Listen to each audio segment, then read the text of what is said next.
Give it up. Give up that war. You know, the war that you have to really fight is the war against yourself. You have to fight a war against yourself. Now, it's not easy to look in the mirror and to change your own life. It's hard as hell. You have to take responsibility. You have to learn new things. You have to feel uncomfortable. Good, because discomfort is how we grow. That's how we become strong. If you run away from discomfort and resistance your whole life, you will always be weak. And most people don't like being uncomfortable. If you don't want to be uncomfortable, please do not pursue success, because success is a very uncomfortable feeling. And I learned to be comfortable being uncomfortable. Your comfort zone is irrelevant. What matters is, what are you trying to do with your life? Future you is going to give you advice on what to stop, what to start, on what a more courageous action would be. What's the first thing they would tell you to be or do to be more courageous? You ain't gonna have much of a life. If you play it safe, you won't have much of a life. Life is risk. It take courage to pursue your dream. Now, it's gonna cost you something. Most people are not willing to pay what it costs to go after your dream, because you're gonna have to hurt a little bit. And those are the times when you want to run and hide. You gotta be able to find energy. You gotta make up games, make up tricks, make up whatever you can to get to the next evolution of life. All successful people, if they fail by trying greatly, not by playing it safe and wishing and hoping that everything will work out all right in the future. What they do is they take great risks with no guarantee of success, and so can you. Rich people don't sleep 8 hours a day. That's a third of your life. You cannot be sleep 8 hours a day. We do not retreat. We do not give up. We do not surrender. And the reason why most of you are not successful is because every single time stuff not going your way, you give up, you quit, you let go. And people feel weakness. They feel it. You can feel when somebody's not committed, when they're not all in, when they're not dedicated. If you want freedom, there's going to be an element of risk. There's going to have to be sacrifices made.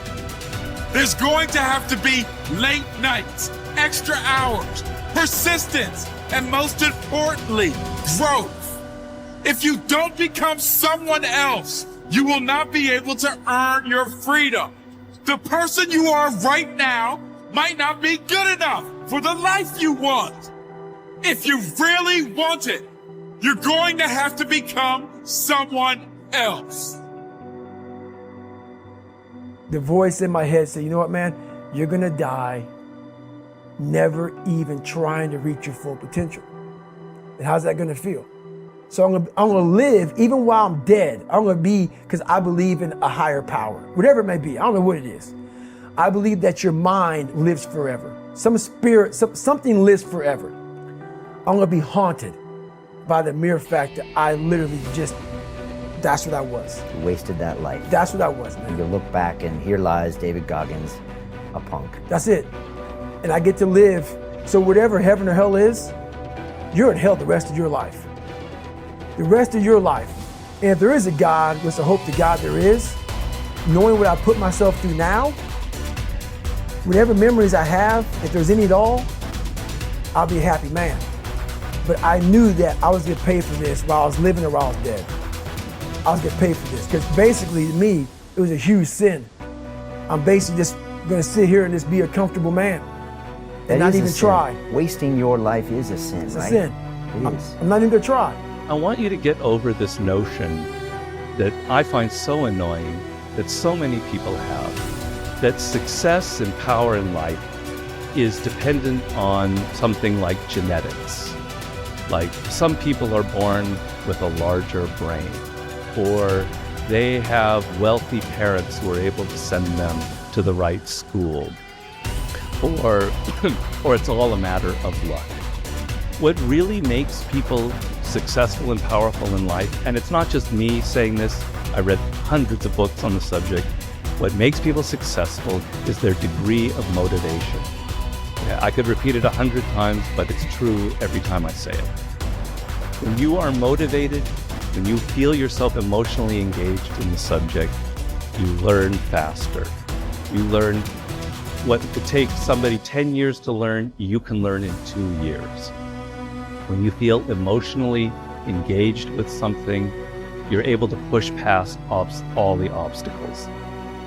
The sense that it's genetics or the size of our brain or our parents' money, you can't control any of that, obviously.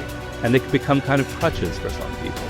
But the amount of motivation you feel, the emotional connection you have to what you're studying or doing, that is something within your control. That is something you can choose to take. And it is, you're going to find people giving you all kinds of great advice about your careers, about where you should go, you know, your MBA, etc. But if there's one piece of advice that I think is more important than that, it is this idea of following these natural inclinations and creating your own career path and finding a way to engage those deepest motivating parts of your psyche. Unhappiness is simply the lack of progress toward a preset goal. If you're not making progress, see, that's when unhappiness sets in. But here's where happiness begins: making progressive progress. You don't have to arrive all at once. You don't have to have it immediately. But as long as you're making progress, as long as progress is part of your experience now, it is a fantastic source of inspiration. Now here's the next one. Source of inspiration, and that is achieving. When you finally have arrived at that goal that you set. I want to have this much experience and be able to do this by 30 days from now, 60 days from now, 6 months from now. And finally, that 6 months passes, and there you are. Finally, the time passes, and you have it. Finally, the time passes, and the skill is now beginning to be polished, and it is so unique and effective. Achieving is an incredible source of inspiration. But here's what we notice. When you do achieve, whatever you set out in the beginning, where you decided and planned and you got started and you progressed, when you finally achieve, that achievement is not much more inspiration than when you decided. It's a different kind of inspiration. It's a different kind of feeling to having arrived. Knowing that you've got many other objectives to accomplish, many other places you want to go, things you want to do, the person you want to become. But at least I've got this one. You know, I've done this one. As the saying on the wall of the inner city school reads, God don't make no junk. Each person is capable of achieving excellence in some way, in some area. You have within you, right now, the ability to function at genius or exceptional levels in at least one, and perhaps several different intelligences. Your job is to find out what it could be for you. Your responsibility to yourself is to cast off all these self-limiting beliefs and accept that you are an extraordinarily capable and talented person. You are engineered for greatness and designed for success.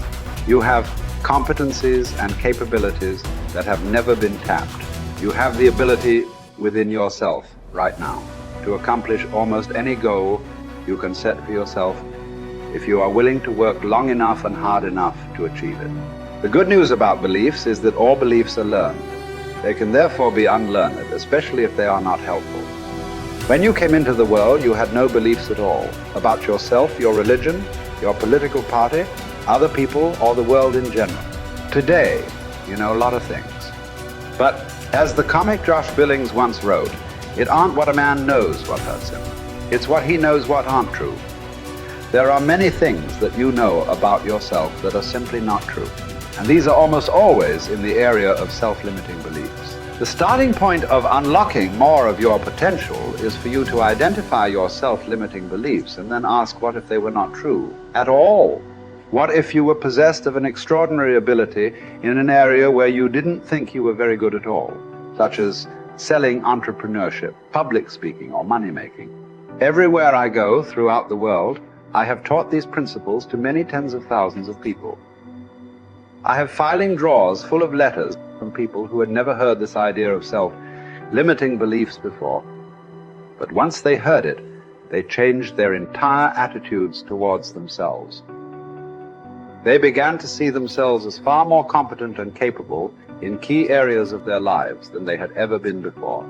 In no time at all, they began transforming their lives and changing their results. Their incomes doubled and tripled and quadrupled. Many of them became millionaires and multimillionaires. They went from the bottom of their companies to the top, from the worst performer in their sales forces to the highest earning person in their companies. After they changed their beliefs about themselves and their personal potentials, they learned new skills and took on new challenges. They set bigger goals and threw their whole hearts into achieving them. By questioning their beliefs and by refusing to accept that they were limited in any way, they took complete charge of their lives and careers and created new realities for themselves. And what countless others have done, you can do as well.